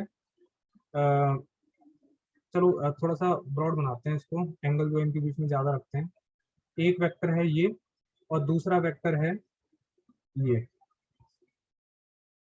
ठीक है, इस तरीके से गिवन है। तो ये बी वेक्टर है और ये ए वेक्टर है। ये बी वेक्टर के पैरेलल हमें क्या करना है, ए के टेल से बी वेक्टर के पैरेलल एक लाइन बनानी है, बी के पैरेलल। देखो पेन टैप पे थोड़ा सा ये बन नहीं पाती है ढंग से लाइन जो है, तो अगर बोर्ड पे बनाते हैं तो ज्यादा साफ बनती है। और बी के एक्चुअल जितनी इसकी बी की लेंथ है, उसी लेंथ का हमें एक सेगमेंट जो है काटना है यहाँ से। बी के लेंथ का एक सेगमेंट हमने काट लिया यहाँ पे, ये बी के बराबर है। ठीक है, तो हमने क्या कर दिया, head to sorry tail to tail हमने बी और ए को ज्वाइन कर दिया। बी को उठा के हमने कहाँ रख दिया, ए के टेल पे रख दिया। अब हमें एक पैरेललोग्राम बनाना है, तो पैरेललोग्राम बनाने के लिए ए के पैरेलल बी के हेड से एक लाइन बनानी पड़ेगी, और इसी लेंथ की ये लाइन होनी चाहिए। हमने इस लाइन को काट लिया यहाँ पे कट कर दिया, पैरेलल लाइन बनाई बी के हेड से। ठीक है, तो ये बी वेक्टर है, ये लाइन भी ए वेक्टर को बताएगी, और ये लाइन जो है ए वेक्टर है ही। तो बी वेक्टर को बनाने के लिए हमें दोबारा से क्या करना पड़ेगा, यहाँ से स्टार्ट करो और इस लाइन को जोड़ दो, तो ये भी बी वेक्टर को रिप्रेजेंट करेगी। तो एक पैरेललोग्राम बन गया, ये दो ए वेक्टर हो गए, दो बी वेक्टर हो गए। ठीक है, तो देखो ट्राइंगल लॉ जैसा नहीं बन रहा है ये, देखो यहाँ से ए के हेड से हमने बी को स्टार्ट कर दिया, तो ट्राइंगल लॉ जैसा नहीं बन रहा है ये, तो ट्राइंगल लॉ ही है ये भी एक्चुअल में देखा जाए तो। तो ये एक डायगोनल जो है ये वाला, क्योंकि हम ए के टेल से स्टार्ट कर रहे हैं, बी के हेड पे खत्म कर रहे हैं, तो ये वाला डायगोनल जो है, हाँ हेड भी कनेक्ट कर सकते हैं, कोई दिक्कत नहीं है, हेड भी कनेक्ट करोगे तो भी जो है सेम ही डायग्राम बनेगा, कोई भी दिक्कत नहीं आएगी। फिर दोबारा से तुम्हें, जैसे मान लो हमने ए और बी के हेड को, ये रहा ए और ये रहा बी, हमने इन दोनों के हेड को कनेक्ट कर दिया, तो फिर दोबारा से हमें क्या करना पड़ेगा, इस तरीके से पैरेललोग्राम बन जाएगा। फिर दोबारा से ये भी हो जाएगा, ये ए वेक्टर हो गया, ये बी वेक्टर हो गया, ये बी वेक्टर हो गया, ये बी वेक्टर हो गया, तो ये दोबारा से ए प्लस बी हो गया। और ये जो साइड बनेगी, ये वाला जो डायगोनल बनेगा, ये ए माइनस बी को रिप्रेजेंट करेगा। तो चाहे तुम हेड को जोड़ो चाहे टेल को जोड़ो, कोई फर्क नहीं पड़ने वाला, रिजल्ट जो है सेम ही आएगा। तो एक डायगोनल जो है इस पैरेललोग्राम का, दिस इज पैरेललोग्राम, ये क्या बन गया, एक पैरेललोग्राम बन गया। तो इस पैरेललोग्राम का एक डायगोनल जो है ए प्लस बी को बताएगा, और दूसरा डायगोनल जो है ये वाला जो डायगोनल है, ये किसको बताएगा, ए माइनस बी को बताएगा। ठीक है, और मैग्नीट्यूड के लिए दोबारा से वही फॉर्मूला हम यूज करेंगे।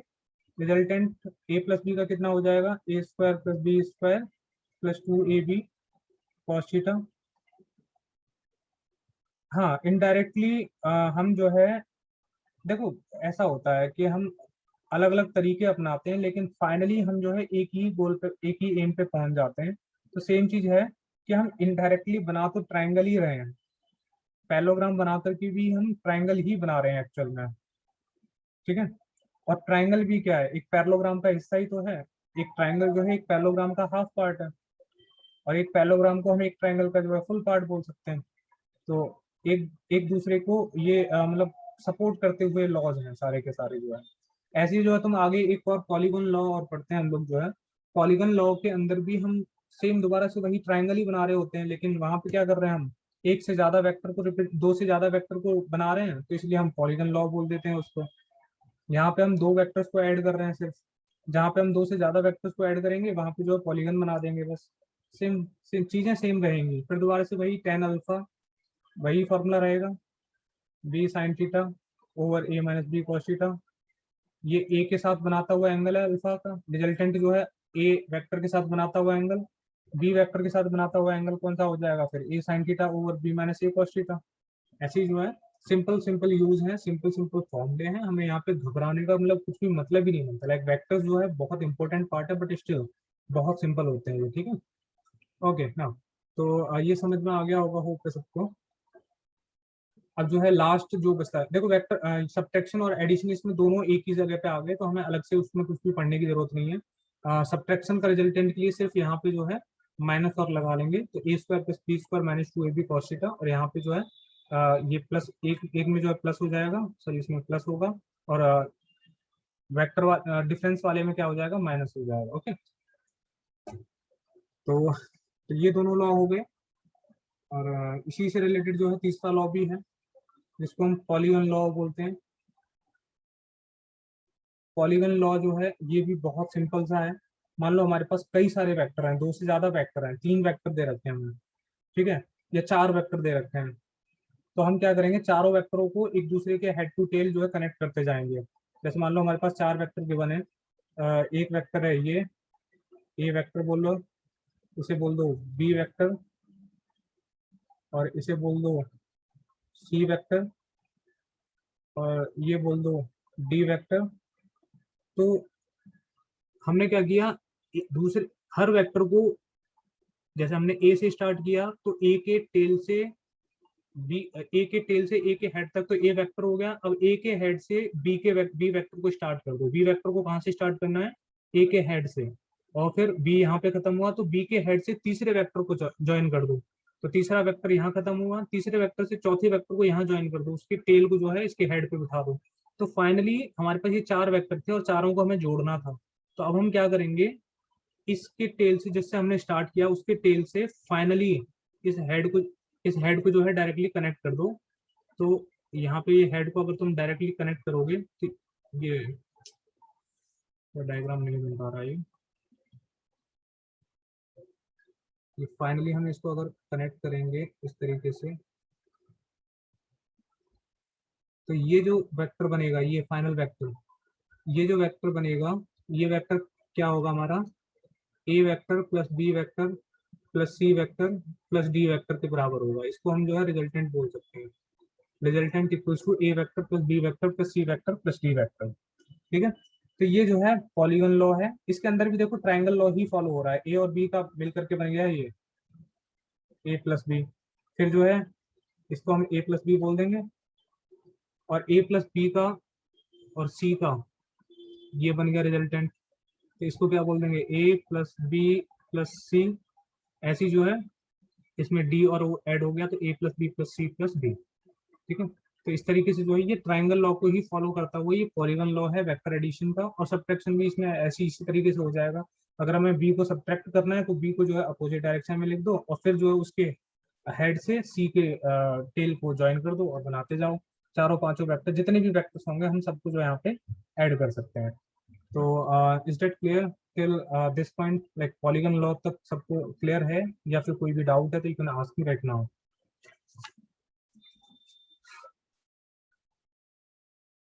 जल्दी से बताओ स्टूडेंट्स, क्योंकि हम एक दो क्वेश्चन भी कर लेंगे यहाँ पे अगर थोड़ा सा टाइम मिलेगा तो, क्योंकि कॉन्सेप्ट के बाद जो है हमें क्वेश्चन भी करने जरूरी है यहाँ पे। ठीक है,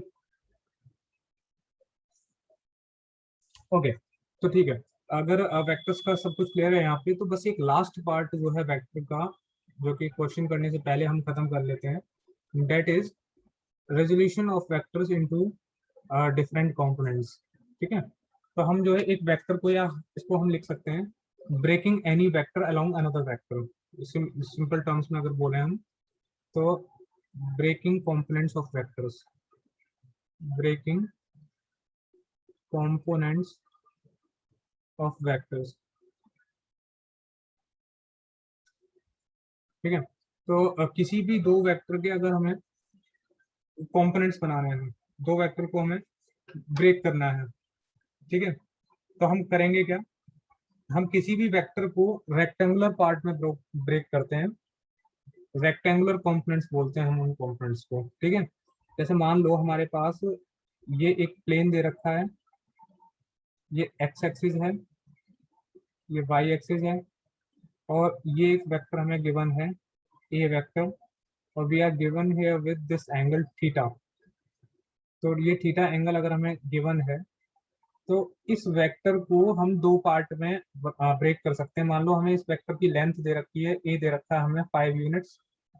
ठीक है, ए वेक्टर का जो मैग्नीट्यूड है वो हमें 5 यूनिट्स दे रखा है, और हमें थीटा एंगल दे रखा है 30 डिग्री मान लो।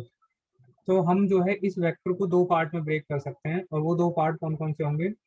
वो दो पार्ट जो है ऐसे ही ब्रेक नहीं हो जाते। हम क्या करेंगे, इस ए वेक्टर को दो वेक्टर के सम के फॉर्म में लिख देंगे। हम जो है एक पार्ट बनाएंगे ये, जो कि एक्स एक्सिस के अलोंग होगा, और दूसरा पार्ट होगा ये जो कि वाई एक्सिस के अलोंग होगा। ठीक है, तो हम इस पार्ट को ए वाई बोल देते हैं, और इस पार्ट को क्या बोल देते हैं, ए एक्स। तो ये ए वेक्टर जो है दो पार्ट से मिलकर के बना है, ए एक्स प्लस ए वाई, और ये दोनों भी वेक्टर्स हैं खुद में, A x plus A Y. A x जो है एक्स एक्सिस के अलोंग एक वेक्टर है, ए वाई जो है वाई एक्सिस के अलोंग एक वेक्टर है, और ये इन दोनों से मिलकर के बना है ये ए वेक्टर जो है। ठीक है, तो ये जो ए एक्स है, ये ए एक्स की जो मैग्नीट्यूड होता है, इस ए एक्स का जो मैग्नीट्यूड है, जो लेंथ है, ये कितनी होती है, ये मैं तुम्हें बताता हूँ यहाँ पे। ये होगा ए एक्स इक्वल्स टू, यहाँ पे लिख देता हूँ इस साइड में, A X equals to A cos 30। अगर ये 30 एंगल कुछ और होता, 60 होता तो 60 लिख देते हैं। ऐसी जो ए वाई जो है वो कितना हो जाएगा, ए साइन 30। ठीक है, अगर हमें जनरल फॉर्म में लिखें तो ए कॉस थीटा और ए साइन थीटा, ये दो पार्ट में ब्रेक हो जाता। तो वाई एक्सिस के अलोंग जो है, अगर ये एंगल जो एक्स एक्सिस के अलोंग गिवन है, तो वाई एक्सिस के अलोंग जो पार्ट है वो साइन थीटा वाला टर्म होता, और एक्स एक्सिस के अलोंग जो पार्ट है वो कॉस थीटा वाला पार्ट हो जाता। तो ए कॉस थीटा ए साइन थीटा। और हमें पता है कि एक्स एक्सिस के अलोंग जो यूनिट डायरेक्शन है वो क्या है, आई कैप, और वाई एक्सिस के अलोंग जो यूनिट डायरेक्शन है वो जे कैप। तो हम इसी ए वेक्टर को हम क्या लिख सकते हैं, ए कॉस थीटा आई कैप प्लस ए साइन थीटा जे कैप। ठीक है, तो ये जो है सिर्फ एक्स वाई एक्सिस में लाई करने वाला वेक्टर है। ये एक्स एक्सिस प्लेन है, एक्स वाई प्लेन है, एक्स वाई प्लेन के अंदर लाई करने वाला वेक्टर है। और इस वेक्टर को हम ए कॉस थीटा आई कैप प्लस ए साइन थीटा जे कैप लिख सकते हैं। लाइक और अब हम इसी चीज को अगर देखें तो हम क्या बोल सकते हैं कि we have broke this vector into two parts, और वो दो पार्ट कौन कौन से हैं, ए एक्स और ए वाई। लाइक अगर हम बोलें कि अगर हमें इस पॉइंट पे जाना है, इस पॉइंट पे जाने के लिए हम ए एक्स मतलब एक्स एक्सिस के अलोंग जो है हम ए एक्स डिस्टेंस चलेंगे, और वाई एक्सिस के अलोंग ए वाई डिस्टेंस अगर चलेंगे तो हम इस वाले पॉइंट पे पहुंच जाएंगे। तो हम यहाँ पे क्या कर रहे हैं, मैग्नीट्यूड और डायरेक्शन दोनों चीजों को ऐड कर रहे हैं। तो ये जो डायरेक्शन है ए की, वो इन दोनों डायरेक्शन को ऐड करने के बाद हो गई है। तो हम ए वेक्टर को लिख सकते हैं ए कॉस थीटा आई कैप प्लस ए साइन थीटा जे कैप, और इन दोनों कंपोनेंट्स को हम रेक्टेंगुलर कंपोनेंट्स बोलते हैं, क्योंकि एक रेक्टेंगल फॉर्म करते हैं ये रेक्टेंगुलर कंपोनेंट्स। ठीक है, क्योंकि ये एक रेक्टेंगल फॉर्म करते हुए हमें दिखाई देते हैं, दैट्स वाई हम इन्हें रेक्टेंगुलर कंपोनेंट्स बोल रहे हैं। तो ये क्लियर है यहाँ तक जो है। तो हम किसी भी वेक्टर को जो है इस तरीके से रेक्टेंगुलरली ड्रॉ कर सकते हैं, और किसी भी वेक्टर को अगर हम ड्रॉ करके डायरेक्ट ऐड करना चाहें तो हम डायरेक्ट ऐड भी कर सकते हैं।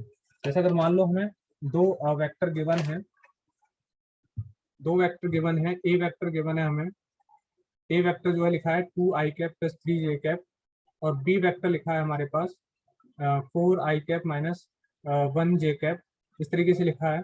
तो कोई हमसे बोले ए वेक्टर प्लस बी वेक्टर निकालो, तो क्योंकि ये एक्स एक्सिस के अलोंग ए का पार्ट है, ये बी एक्स एक्सिस के अलोंग बी का पार्ट है, तो दोनों के पार्ट एक्स एक्सिस के अलोंग गिवन है, तो हम दोनों के पार्ट को एक्स एक्सिस के अलोंग जो है उन्हें दोनों को एक्स एक्सिस के अलोंग ऐड करके लिख देंगे। तो 2 + 4 आई कैप, ऐसे ये वाई के अलोंग है तो इनको हम वाई के अलोंग लिख देंगे 3 - 1 जे कैप। तो ये जो है रिजल्टेंट वेक्टर है ए और बी का, resultant equals to A plus B vector equals to कितना हो जाएगा 6 I cap plus 2 J cap. ठीक है, तो अब जो है हमें इन दोनों का रिजल्टेंट निकालना है, तो इन दोनों के रिजल्टेंट के लिए हम क्या लिख सकते हैं, ए ए वेक्टर जो है हमारा और बी वेक्टर का जो सम है हमारा वो इतना आ गया। इन दोनों का रिजल्टेंट अगर हमें निकालना है तो रिजल्टेंट क्या करेंगे हम, ए प्लस बी का जो एक्स वाला कॉम्पोनेंट है उसका स्क्वायर कर दो, 6 का स्क्वायर 36 और इसका स्क्वायर 4, तो कितना हो जाएगा √40। तो हम इसको और क्या लिख सकते हैं, 4√10 लिख सकते हैं इसको, तो 2√10 आ जाएगा यहाँ पे, है ना। तो 2√10 यूनिट्स जो है, तो ये ए प्लस बी का हमने डायरेक्ट निकाल लिया। अगर हमें ये सब नहीं गिवन होता, ये सब इस तरीके से नहीं होता, इस तरीके से नहीं निकालना होता हमें, तो हम दूसरे तरीके से भी निकाल सकते हैं। मान लो इन दोनों के बीच में एंगल कुछ भी दिया होता एक्स वाई जेड, जैसे मान लो 45 डिग्री दे रखा है इन दोनों के बीच में, तो ये कुछ एंगल दे रखा है, हमने अज्यूम कर लिया है इन दोनों के बीच में एक्चुअल एंगल क्या है ये हमें नहीं पता, हमने ये अज्यूम कर लिया है फिलहाल के लिए कि मान लो थीटा 45 डिग्री दे रखा है।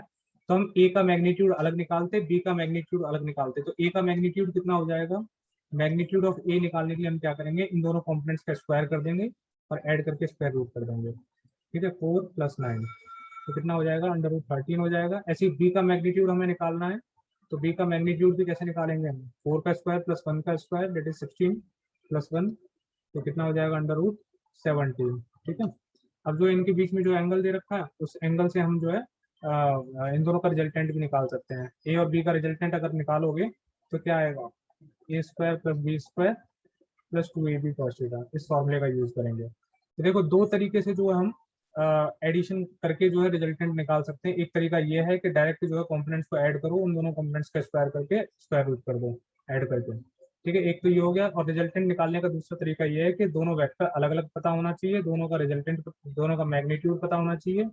ये क्या है, मैग्नीट्यूड है ए का, ये मैग्नीट्यूड है बी का, और इन दोनों को इसमें इस फॉर्मूले में पुट कर दो, तो ए प्लस बी का मैग्नीट्यूड हम आसानी से पता कर सकते हैं। ऐसे ही हम ए माइनस बी के लिए भी निकाल सकते हैं। तो जल्दी से तुम लोग मुझे ए माइनस बी का रिजल्टेंट निकाल के बताओ यहाँ पे, इस वाले फॉर्मूले, इस वाले तरीके से, ये दूसरे वाले तरीके से ए माइनस बी का मैग्नीट्यूड निकाल के बताओ मुझे।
ओके, और √20 चेक करते हैं। और किसी का आया ये रिजल्ट?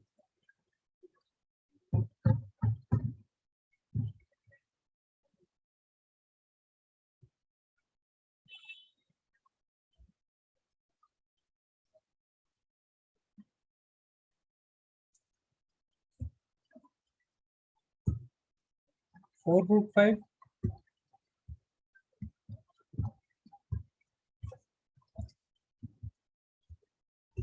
एंगल की देखो जरूरत नहीं पड़ेगी। एंगल की जरूरत कब पड़ती है? जब हमें ए का रिजल्ट पता हो, ए का मैग्नीट्यूड पता हो, बी का मैग्नीट्यूड पता हो, सिर्फ मैग्नीट्यूड गिवन हो, तब हमें जरूरत पड़ती है एंगल वगैरह निकालने की। एंगल तब गिवन हो तब जो है हम निकाल सकते हैं, ठीक है। लेकिन अगर एंगल ना गिवन हो तो 2√5 इज √20। तो दो दो लोगों का आंसर मैच कर रहा है यहाँ पे। तो देख लेते हैं यहाँ पे जल्दी से। ए कितना गिवन है? 2 i कैप + 3j कैप। तो a माइनस बी अगर हमें निकालना है तो 2 में से 4 को माइनस कर देंगे। तो सबसे पहले तो a माइनस बी कितना आ रहा है इसको लिख लेते हैं यहाँ पे। तो a vector minus B vector equals to 2 - 4 i cap plus 3 - -1 j cap. तो 2 - 4 - 2 i कैप -2 i कैप। और ये कितना हो जाएगा? 3 + 1 4j कैप। तो ये आ गया हमारा a माइनस बी। तो रिजल्टेंट ये हमारा A vector minus B vector है। अब हमें इस वेक्टर का मैग्नीट्यूड निकालना है। तो क्या आ जाएगा हमारा? 2 का स्क्वायर 4 एंड 4 का स्क्वायर 16। तो कितना हो गया? ये √20। Okay great. तो √20 आ जाएगा। इसको हम 2√5 भी लिख सकते हैं। 4 × 5 लिखेंगे तो 4 का स्क्वायर √2 हो जाएगा। तो 2√5 भी लिख सकते हैं हम इसको। तो ये आंसर हो जाएगा। अच्छा देखो, अभी जो तुम बता रहे थे अभी ये तुमने बताया कि एंगल यहाँ पे। तो देखो, अगर हमें मान लो गिवन होता कि ए वेक्टर का मैग्नीट्यूड है 6, बी वेक्टर का मैग्नीट्यूड है 7, और इन दोनों के बीच में एंगल बन रहा है हमारा 60 डिग्री या 30 डिग्री एंगल बन रहा है। तो उस समय हमें जो है डायरेक्ट रिजल्टेंट, अगर हमें ए प्लस बी निकालना है, तो ए प्लस बी का मैग्नीट्यूड कैसे निकलेगा? a² + b² + 2ab cos theta से निकलेगा। तो वहां पे हमें एंगल जरूर चाहिए। हम बिना एंगल के जो है इन दोनों का एडिशन का रिजल्टेंट नहीं निकाल सकते, और ना ही सब्ट्रैक्शन का रिजल्टेंट निकाल सकते। सब्ट्रैक्शन का रिजल्टेंट के लिए भी हमें थीटा वगैरह चाहिए होगा। और ए और बी का मैग्नीट्यूड हमें गिवन ही है यहाँ पे, थीटा भी हमें गिवन है। तो उस समय चाहिए होगा, बाकी टाइम पे नहीं चाहिए होगा।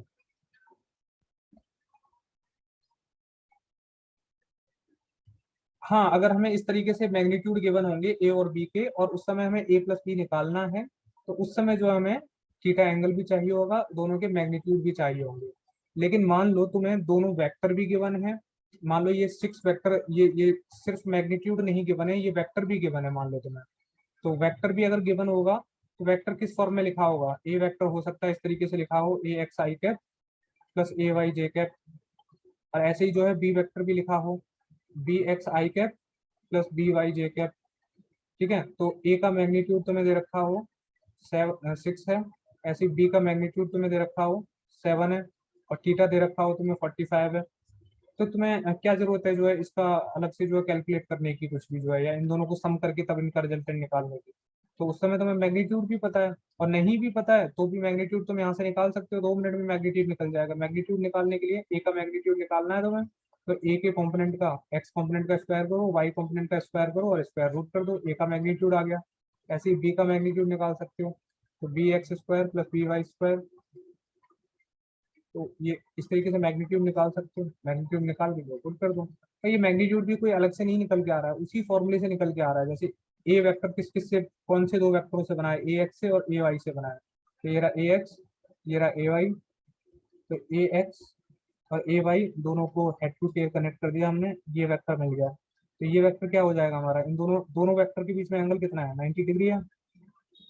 ए बी कॉस थीटा वाला टर्म कॉस 90 अगर हो गया तो कॉस 90 तो जीरो होता है, तो 2ab cos 90 वाला टर्म खत्म हो गया। तो रिजल्टेंट ये होता है ना, a² + b²। तो यहाँ पे a² क्या है? ax² हो गया, ax² + ay² + 2ax ay cos 90। cos 90 क्या हो जाएगा? जीरो हो जाएगा। तो ये वाला टर्म पूरा जीरो हो गया यहाँ पे। तो ये 0 हो गया तो बचा कितना, ए एक्स स्क्वायर प्लस ए वाई स्क्वायर, वही है ये यहाँ पे। ठीक है, तो वही पार्ट है, उसी को जो है हम मैनिपुलेट करके लिख देते हैं डायरेक्ट। तो ये है। तो क्लास मुझे अब ये बताओ सबसे पहले तो, क्या ये सारी चीज़ें समझ में आई? और अगर हाँ समझ में आई हैं तो इनके ऊपर जो है तुम लोग जो है क्वेश्चन करना स्टार्ट करो। लाइक क्योंकि क्लास में हम जो है कुछ पार्ट जो है थ्योरेटिकल करके उसकी अंडरस्टैंडिंग करके हम क्वेश्चन कर सकते हैं, बट स्टिल जो है क्वेश्चन की प्रैक्टिस तुम्हें और भी चाहिए होगी। और वो प्रैक्टिस जो है तुम घर पे कर सकते हो, और कुछ क्लासेस देखेंगे और अगर एक्स्ट्रा मिलेंगी तो उनमें भी हम कर लेंगे। ठीक है, तो जैसे मैं तुम लोगों को और क्वेश्चन अगर कराता भी हूँ तो जैसे मेरे पास और भी क्वेश्चन है।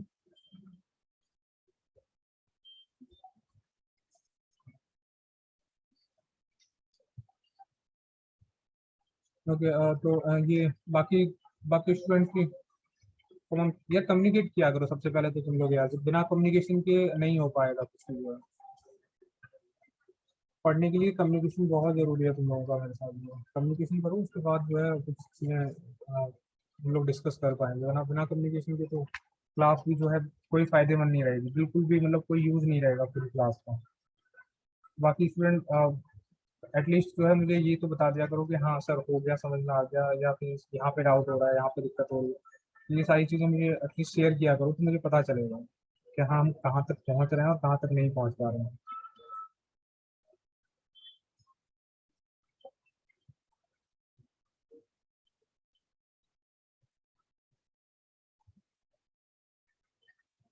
ओके, ठीक है।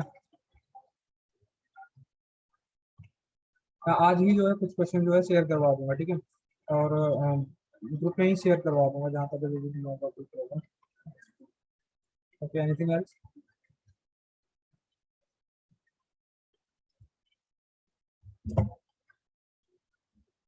Okay great. तो ठीक है, फिर आज की क्लास यहीं पे ओवर करते हैं हम लोग। और जो भी तुम लोगों के डाउट्स हैं अगली क्लास में क्लियर करते हैं। और तब तक जो कुछ क्वेश्चन जो है सॉल्व करो। जो भी प्रॉब्लम होती है, मेरा नंबर तुम लोगों के साथ मैंने शेयर किया हुआ है, उस नंबर पे जो डायरेक्टली कॉन्टेक्ट कर सकते हैं।